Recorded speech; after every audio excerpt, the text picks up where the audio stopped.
I pulled into my parents' driveway expecting a hug. What I got was a closed door and a sentence I'll never forget. The sunscreen was already on. My suitcase was zip tight, and I even brought snacks to share on the flight. Everything felt right. Vacation mode had officially started. After years of cancel plans and family group texts, we were finally headed to Hawaii, my parents, and my sister Emily with her husband. Or so I thought. I knocked on the door like I'd done 1,000 times before. My mom answered, but instead of smiling, she looked ... inconvenience, like I'd shown up uninvited to my own birthday. Then she said it, "You're not actually coming with us. We figured you'd be fine staying home." I thought she was joking. She wasn't. Behind her, I saw beach bags, sun hats, passports. They were leaving without me. No accident, no misunderstanding, just a decision, one I hadn't been told about. And just like that, I realized something. You can be cut out of a family plan like you're just a loose thread and no one even blinks. This story isn't about pity. It's about what happens next when the people who were supposed to protect your heart are the ones who walk past it. What do you do then? It wasn't a mix-up. It was a decision. And that's what broke me. I sat in my car for a long time after my mom closed the door. The air conditioning was still running, my favorite road trip playlist still humming from the speakers. And yet, all I could hear was her voice echoing in my head. "You're not actually coming with us. It would have been easier if it was just poor planning or a forgotten text. Something accidental, something fixable." But deep down, I knew. I felt it for weeks, those vague group messages, the "we're still finalizing things" responses, the way no one ever mentioned flight details or hotel bookings when I asked. I just thought they were being disorganized. They weren't. They had planned everything meticulously, around me, not with me, around me. Like I was the problem they had to work around. A few minutes after the door shut, I saw my dad in the kitchen window. He was facing the stove, pretending to stir something. There was no pot. Just him, avoiding eye contact, avoiding involvement. He didn't turn around, didn't wave, didn't even shrug.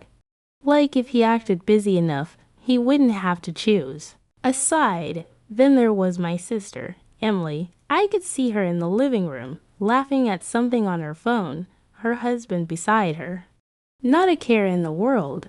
As if they weren't about to board a plane for a tropical vacation that I had been dreaming about just as much as they had. I remember asking, almost on instinct, "What are you talking about?" As if the clarity of her betrayal needed confirmation. My mother didn't even flinch. She just sighed and said, "Emily's had a rough year." She asked us to make this trip just about her and Dan. No tension, no stress. And we agreed. That was it.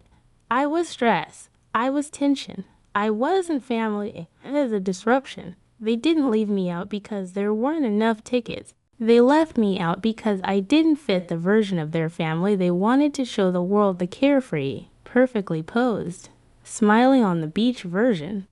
I was the sibling who didn't always get along. The daughter who asked hard questions.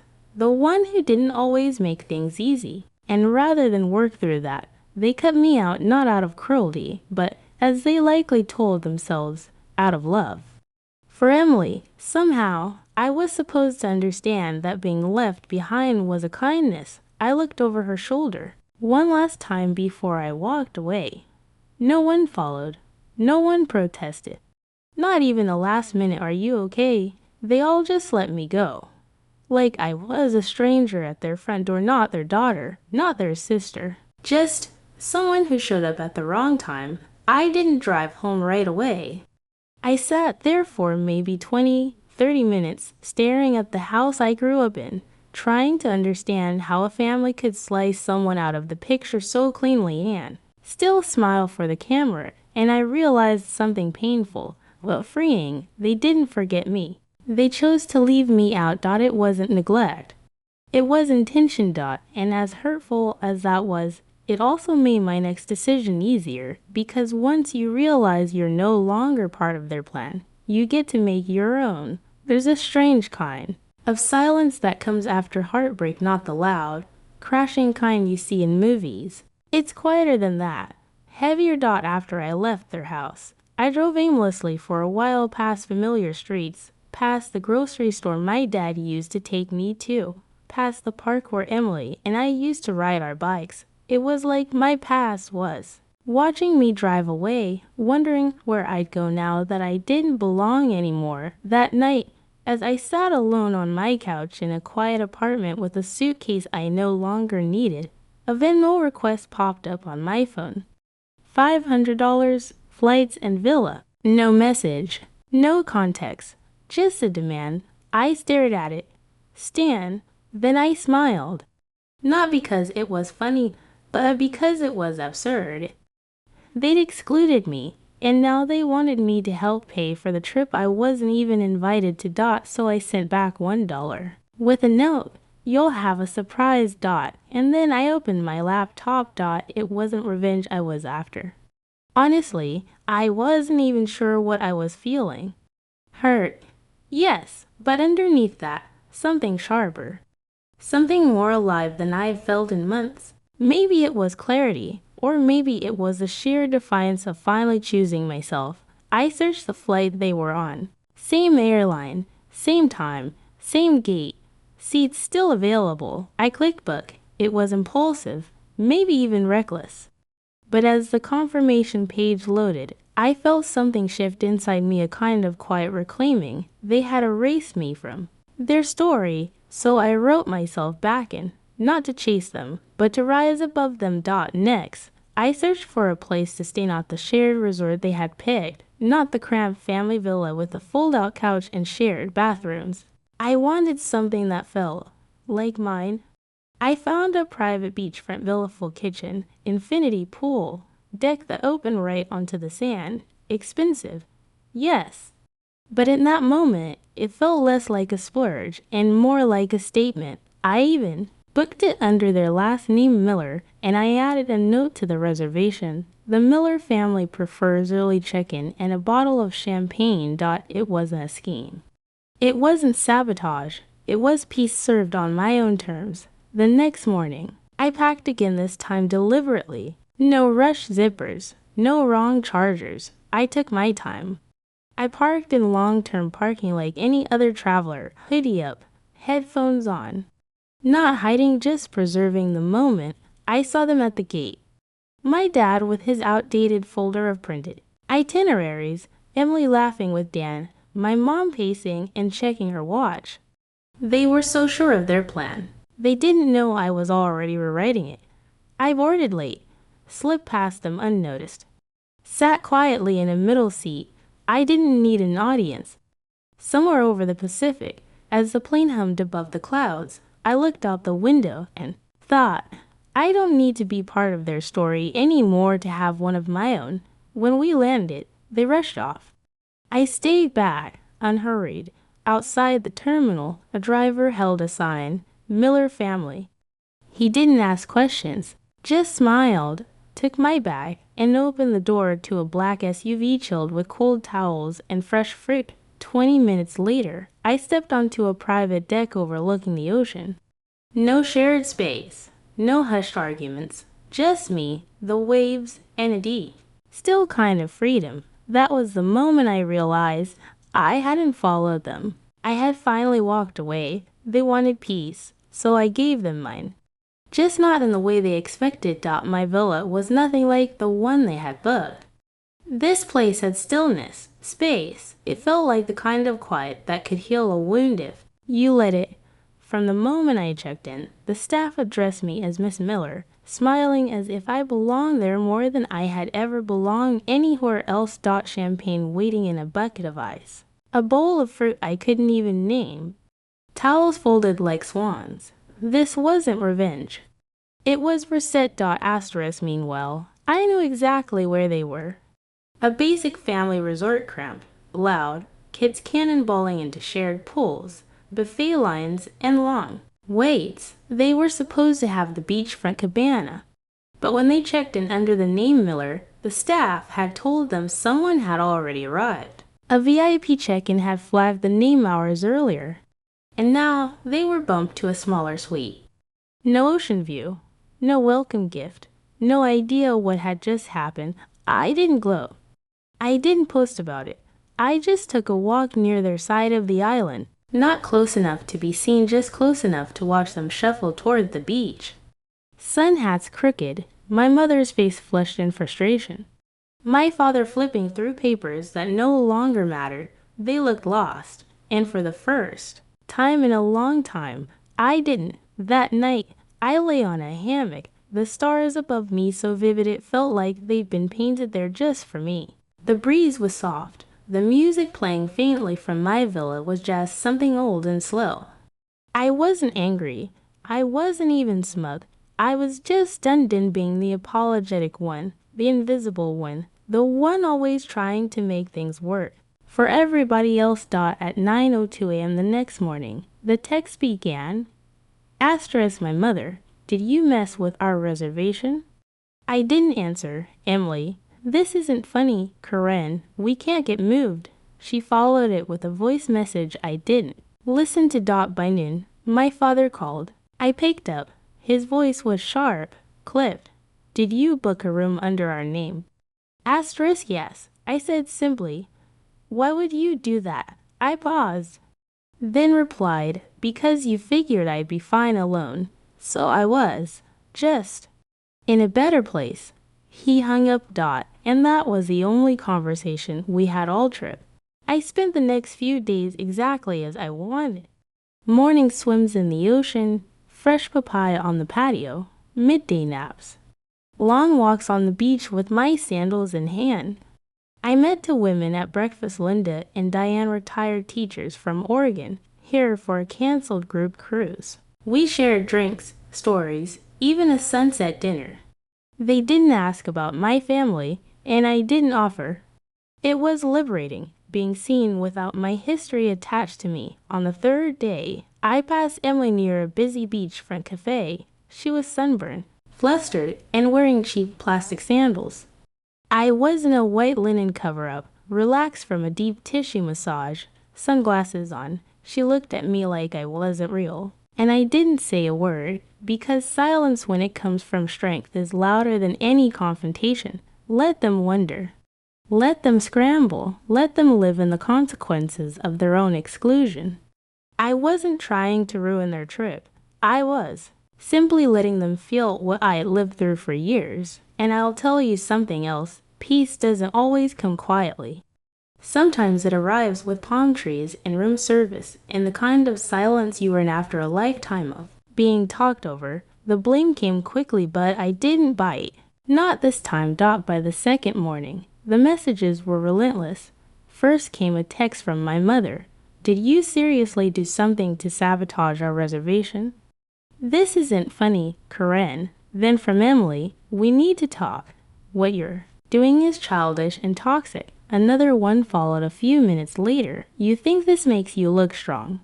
It's pathetic. Their words didn't sting the way they used to. A year ago, I might have written back paragraphs trying to explain myself, trying to soothe, to prove I wasn't the villain in their story. But not anymore. Not on this island. Not in this version of my life. I was no longer the Corinne who begged to be invited. I was the Corinne who booked her own view, on her own terms. I didn't reply. Instead, I ordered room service. Banana pancakes with coconut syrup, a fresh pot of coffee, and a mimosa because why not? The staff brought it out onto the patio where I'd already set up my journal, a book I didn't intend to finish, and a playlist full of mellow acoustic covers. The ocean shimmered just beyond the deck. There wasn't a sound except the breeze and the occasional bird call. Meanwhile, I knew they were probably on the phone with hotel staff, trying to demand an upgrade, pleading with travel agents, or stewing in a shared suite with no view and too many egos. And still they made me the villain they always had. For years, I was too sensitive, too serious, too much. All I'd ever wanted was space to be myself without apology. And when I finally took it, I was called selfish. My phone buzzed again. This time, a Venmo request from my mother. $1,500, flights, villa, emotional distress not included. I laughed. Not out loud, but the kind that comes from deep in your chest, equal parts disbelief and release. I denied it. They sent it again. I denied it again. Then I blocked both of them. Emily didn't block me. She escalated. Voice messages, paragraphs of text, accusations, emotional manipulation, recycled history designed to make me feel guilty. But here's what she didn't understand. I wasn't angry. I was just done. There's a difference. Being angry still gives them access, still places their opinion at the center of your world. Being done is different. It's letting go, not because you don't care, but because you finally do about yourself. I went swimming that afternoon. The water was warm and clear, the sun resting gently on my shoulders. I floated on my back and stared at the endless sky above me. And in that moment, I realized they can scream into the silence all they want, but silence doesn't have to answer. Back at the villa, I poured myself a glass of wine and curled up on a lounger with a blanket. Cassie and Diane, the two women I'd met earlier in the week, joined me later with pineapple slices and stories about their grandkids. We talked, laughed, and listened to the waves. Not once did they ask about my family. And I didn't offer. Because real peace doesn't explain itself. It's a strange thing how the people who know nothing about your past can sometimes make you feel more seen than the ones who've known you your whole life. On the second morning of my trip, I met Cassie and Diane at the resort's open-air breakfast bar. I was sitting alone with a half-eaten papaya and black coffee, trying to decide whether to snorkel or do nothing at all. They sat down at the next table with a burst of laughter and the easy kind of energy that made you feel welcome without saying a word. Cassie, tall with short gray curls and bright eyes, offered me half her pineapple muffin like we'd been neighbors for years. Diane, in her floral sun hat and a t-shirt that read retired, not expired, raised her coffee cup to me. "We're celebrating," she said. I smiled. "What's the occasion?" "Our cruise got canceled," Cassie replied with a wink. "So we're here instead." Just as in the Pacific, it took less than 5 minutes for me to feel safe. No pressure to explain who I was, why I was alone, or where my family was.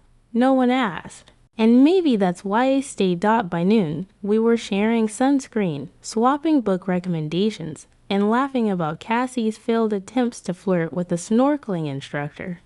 Diane said, "We were going to drink away our disappointment now. We're just drinking because we're happy." There was something sacred about that simplicity.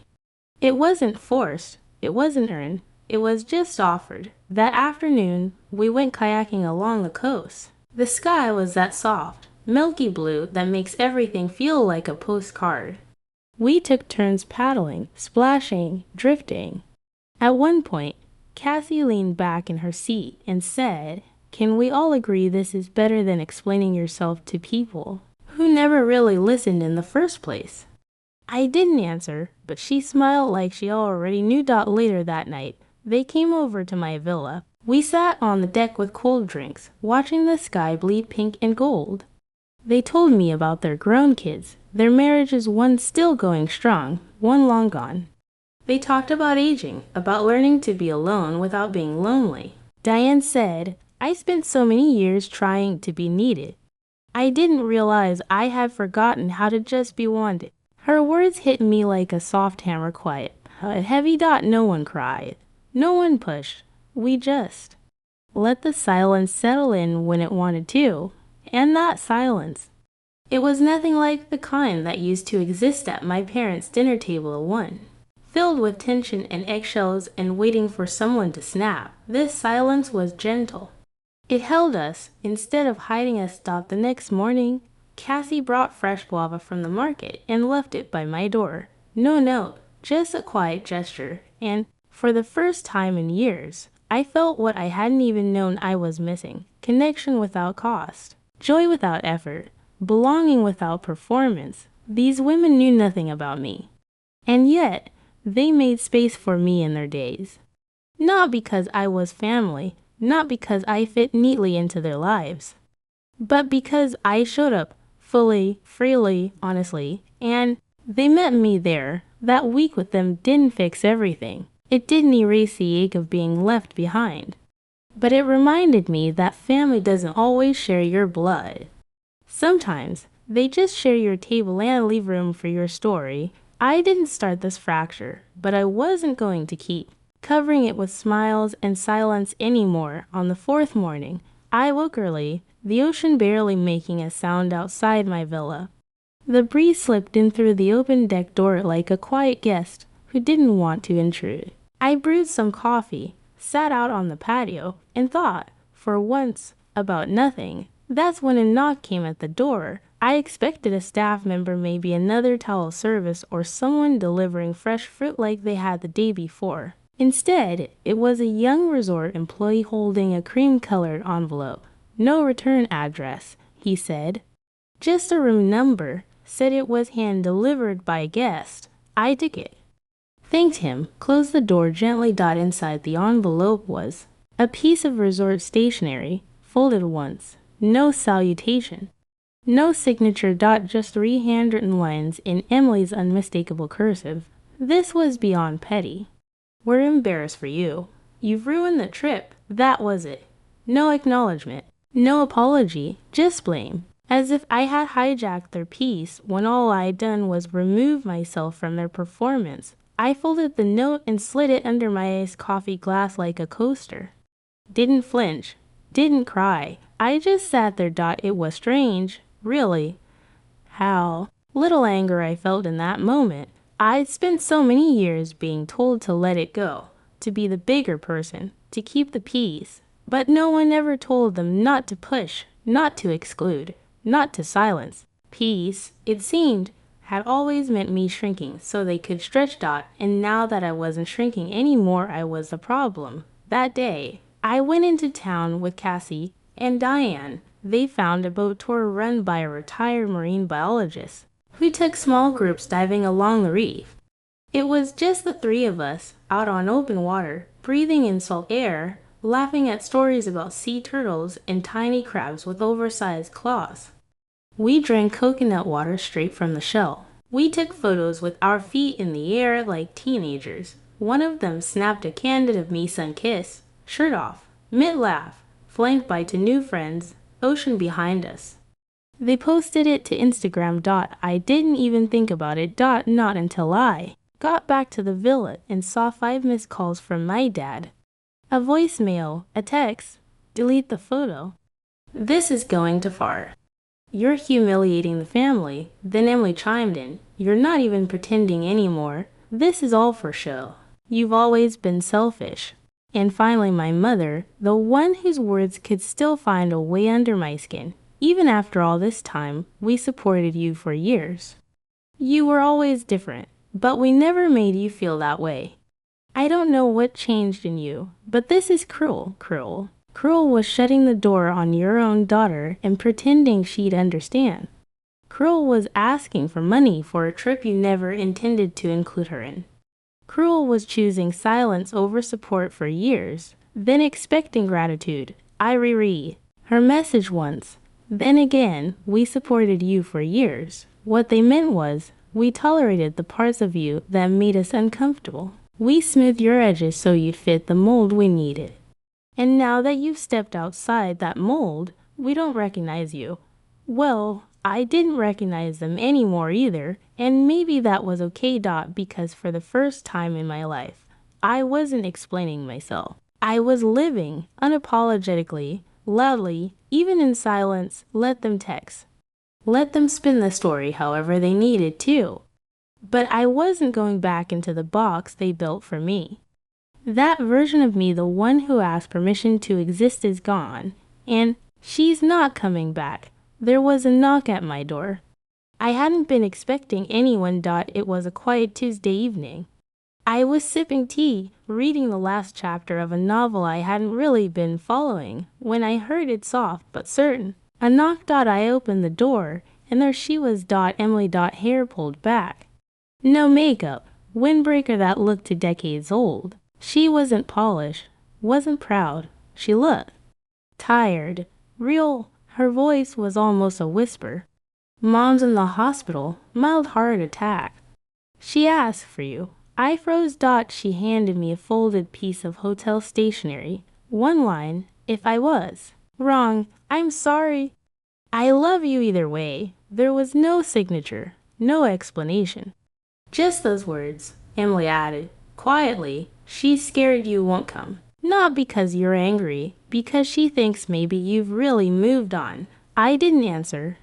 I didn't rush to the hospital, but I didn't throw the note away either. It's still on my kitchen table, still waiting, just like a part of me that's not quite ready, but no longer completely closed. Sometimes peace doesn't come from walking away. It comes from knowing you can and still choosing to stay soft. Not for them, but for you. What about you? Have you ever had to draw a line with someone you love? Or found peace after letting go of the need to be understood? Share your story in the comments. Let's remind each other that healing isn't linear and it's never too late to start again. If this story moved you, please like, subscribe, and hit the bell so you don't miss the next one. Your voice matters here, and someone out there might need your comment more than you think.